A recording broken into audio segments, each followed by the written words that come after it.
Enw fi ydi Steffan Chambers a dwi yma efo Elan Roberts a dyn ni'n astudio lefel A yma yng Ngholeg Meirwn Dwyfor Dolgella.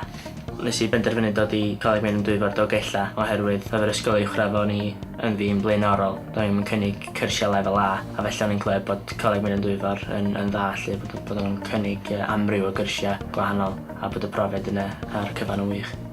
Mae yna amryw o ymweliadau wedi cael ei wneud yn yr cwrs gyfraith efo pobl sy'n gweithio fewn y system cyfreithiol. Mae'r BAC hefyd wedi cynnig llawer o brofiadau gwahanol, enwedig efo'r eitem marchnata lly.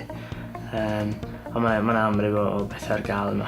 Dwi'n meddwl mae'r coleg wedi newid yn disgwyliadau personol i drwy wneud fi fwy hyderus ac fwy tebl o fynd allan i'r byd mawr ac i fewn i gwaith neu fewn i brifysgol. Mae o'n step dda i fynd o'r ysgol i brifysgol. Mae nhw beth yn y canol sydd yn helpu trwy cyngor i llawer o myfyrwyr. Dwi'n meddwl bod i'n gwneud fi'n person lot fwy annibynnol na swn di mynd i chweched, oherwydd bod gen ti'r amser yma. Does ar un athro yn neud i chi wneud y gwaith, ti'n gorfod dysgu sut ti'n dopio pethau dy hun,